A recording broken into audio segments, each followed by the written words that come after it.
Hi, everyone. Welcome to the Soccerbeat podcast. We are talking Kaizer Chiefs, and tonight a 0-0 draw against Siwelele, who've been struggling in the league.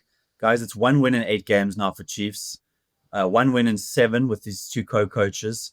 Uh, I mean, is this really good enough for Amakhosi, to be struggling to win games like this? Coach, what do you make of this run of form? I mean, they're struggling to get any wins, and it's just every game a draw now, 4 in a row. Well, Grant, the beginning of the season, it looked very promising. And then, we suddenly saw that drop in form. And as you mentioned, no win in the last 5 games at home.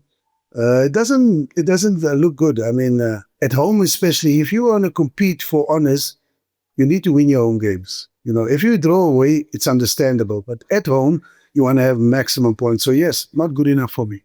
Yeah, and Tsepo, I mean, Siwelele are there for the taking. There's a team that can't score goals. There's no Nokovic tonight. There's no Nico Maboe. Obviously, the two Chiefs guys couldn't play, the two loanees. So this was a game that you'd expect Chiefs to get 3 points. And they've got games that are coming up that look winnable, Durban City, Magesi, and these games. But for this Chiefs team, they're not really beating anyone at the moment. Yeah, definitely. And it's a concern, because these are kind of the games that put you in that conversation. Are you going to make the top 8 again? Because if you look at their last 3, let's forget the 8. Look at their last 3. It was Marumo, Amazulu, today Siwelele.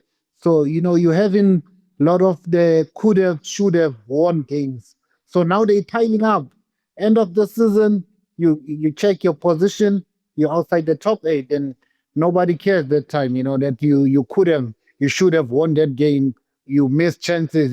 So it's very frustrating and concerning as well, because now these games are piling up, these draws, and team that you should beat, if you're Kaizer Chiefs. And I'm afraid that they're gonna, I know, it's not we can't say they should panic now, but the longer it goes, then, it's gonna affect the confidence of the players and the fans now, starting to, be against the team and the guys. Yeah, okay, so let's look at the performance and the changes to the team.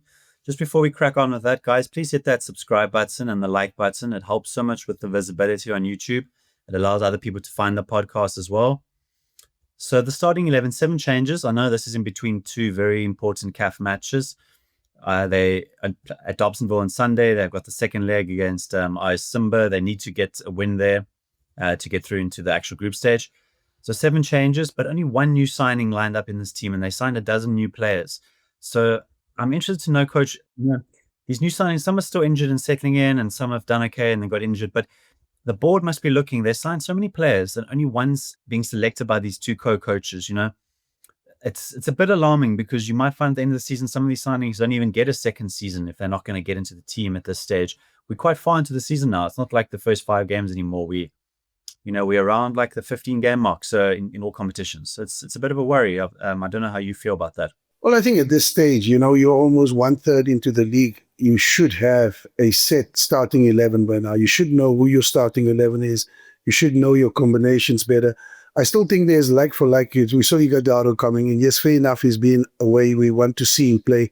And they sacrificed the likes of Villa, and some of the other players. But they made 7 changes. So something must have gone drastically wrong. And having been unfortunate, because against somebody they created some excellent chances. So is it emotional decisions? Because sometimes it doesn't necessarily mean that you're going to make that many changes. But I suppose the coaches feel that they wanted to give some players a chance. I was happy to see the likes of Vilakazi starting. It was really nice to see a dynamic player moving forward, minusing defenders. Really exciting to see, very forward thinking. So for me, that was a positive. Also, with the lineup that they had, there were no slouches. They created many chances. My problem again is you're not converting those chances. If you have so many chances, Grant, how is it that you only hit the target twice? So that is something that I'm sure the technical team has to remedy, because creating chances is only half of the solution.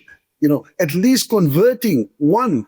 I'm not saying 2 or 3. I'm saying 1, because you need to win. As Tsepo says, you need to win these games. You're playing against a team that has only had 1 point away from home, and that is against you. So that's not good. And secondly, it could have gone any way. Yes, Siwelele wasn't, as critical as well. But Ohizo should have scored. I mean, with that chance on goal, on another day, you have Samir Nurkovic, for example. He gets one-on-one with the keeper, and suddenly the whole picture changes. So there's the selection for me. Yes, we can understand if there's injuries, but we don't know about his injuries. There's players that have been signed pre-season. We haven't seen them kick a ball yet. So it's still a little bit, for us as people looking from the outside, it's still a bit of a conundrum. It's still a bit of a surprise to not see why these players are not getting picked. I mean, Tsepo, we saw Velebayi and Maboe on the bench today. I was disappointed not to see them come on, because, especially Velebayi, because we saw, in the first half when Duba played down the left, he didn't create much, and then Lelepo came on, and he was a bit similar to usual, a lot of shots, but not really that finishing product. I mean, only one signing playing. What do you make of the lineup? What do you make of Ighodaro's debut as well? I mean, were Chiefs just focusing on the CAF and not on the league? Because if they don't get through in the CAF having rested players tonight, there's going to be a lot of question marks that they kind of gave away some league points and then they still couldn't get the job done in the CAF. Yeah, no, I was happy to see Ighodaro. I think he's more involved. He's the striker that wants to come short and touch the ball. Got touches on the ball, and I think he had a decent. His debut was decent today, even though he couldn't get a clear chance, a scoring opportunity. But I think he was decent. And listen, man, it's. I know it's tough because games and traveling and all those things, but you should have a clear picture. The coach said, you're more of the core of the team. I don't know if I make sense, but the picture should be clear by now. Who's the core of the team, and these guys are professionals, man. The recovery is there. They have everything, to help them recover for the next game. So you can't be playing the next game while you have the game tonight. I think also with their results, they're not in a position where it's not like they won five, in the first leg and they can rest. They're not in that position at all. So some things has to be clear. Also, the coach spoke about, the communication from the team, to the fans. Today I see Petersen wearing the captain's armband. I'm like, maybe they forgot to announce this thing, going forward is the new captain. So I'm like, so some things need to be communicated and they need to be clear. So we also don't get confused. Yeah, I mean, coach, that was so strange. This is the first game with the co-coaches being confirmed now in the role, because that was only announced during the FIFA break, at the first domestic game. Now we have Petersen wearing the armband. Before, Miguel was captain, but then Konika would come on and take the armband. The next game, Konika's starting with the armband, then Miguel is starting with the armband. Now Petersen, who was captain quite a lot in the one season a couple of years back, now he's captain. It's a bit of a merry-go-round. It's not sending a good necessarily clarity to the supporters or even to the dressing room. Yeah, I think a captain's role is so important. You choose a captain who has the leadership qualities, a captain who players respect, and I think they do respect Petersen. But we've seen Miguel having that armband. We've seen Konika coming in there. I suppose maybe because he's done so well between the sticks thus far, maybe Petersen became that candidate. But I think, as Tsepo says, make it known to us: is this going to be the captain, or are you doing a rotation? The other point I want to make, Grant, is from a physiological perspective. I mean, this is not preseason. How is it that Mayo breaks down the way he does? I don't see him get tackled. I saw him just going down, muscle fatigue, cramps. He didn't play much. He came on as a sub. At this stage of the season, you want your players to be at their peak, and similarly, we have been told there's many injuries. What are the cause of those injuries? Because we haven't seen many of those happen in the field of play. Is it in training? Is there maybe an overload? Other players still being loaded in season? Because, as you know, you have your preseason where you do your loading, and then you're now basically in your maintenance phase. So now you're maintaining the fitness that you built in preseason.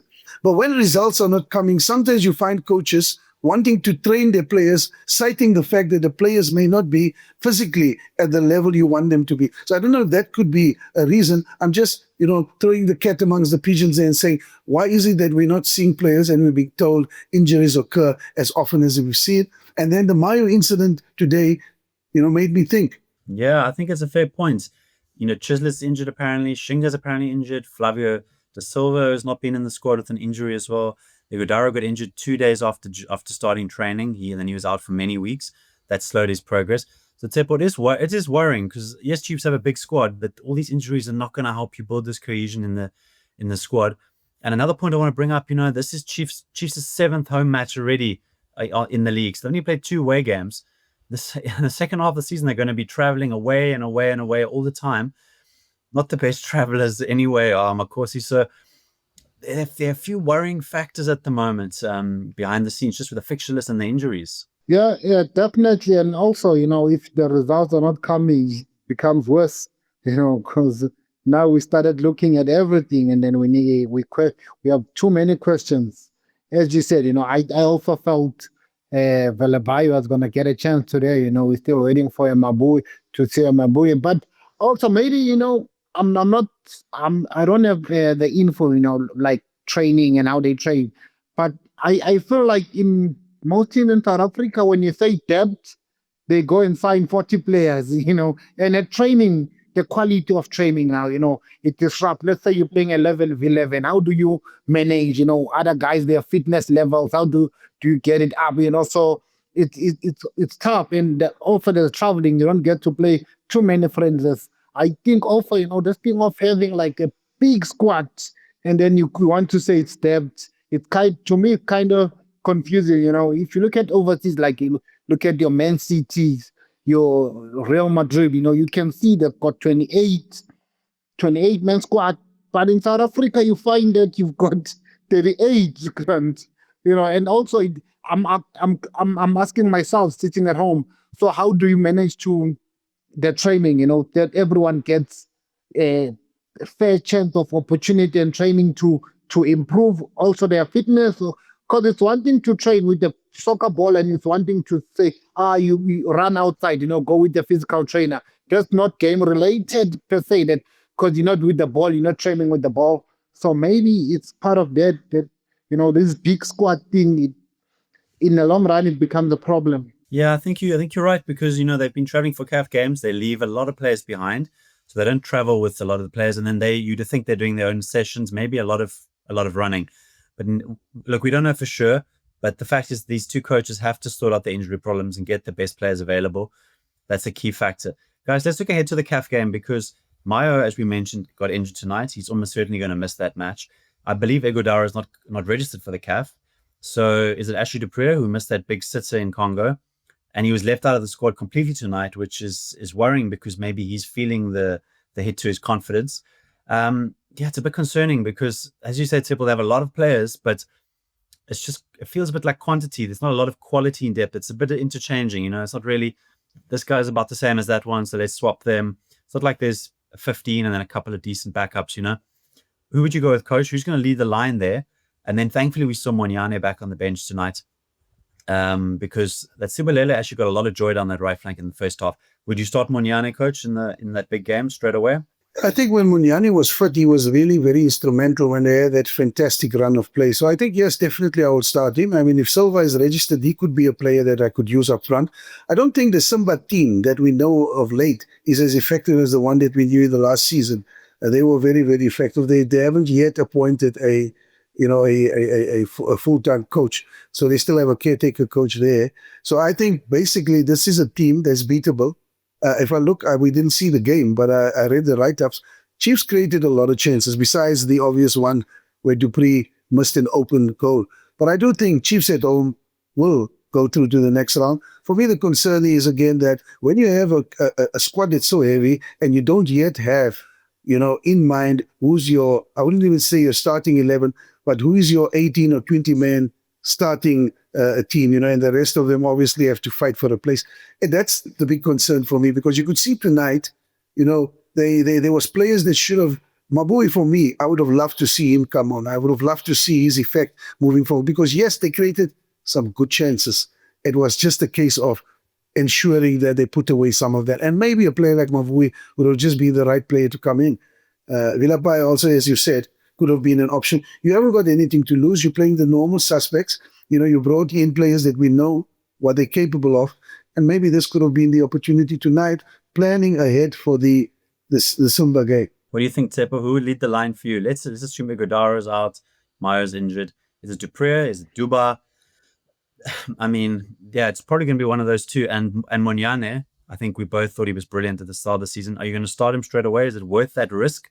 Looking at how Solomons and Frosler have been doing. Munyai, I'll definitely start him. Sometimes when you see a player on the bench and it's not an injury of maybe like a 6 months out, I don't really.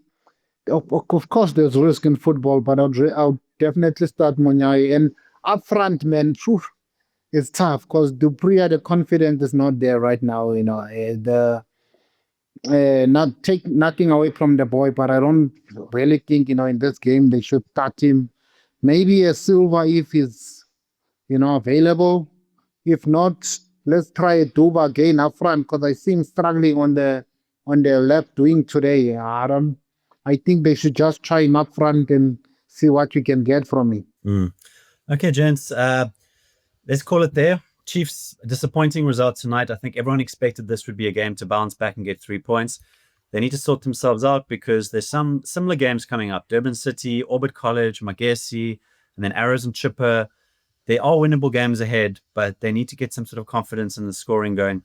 Thanks for joining me, gents. Let's chat after that a Simba game on Sunday. Soccerbeat, what?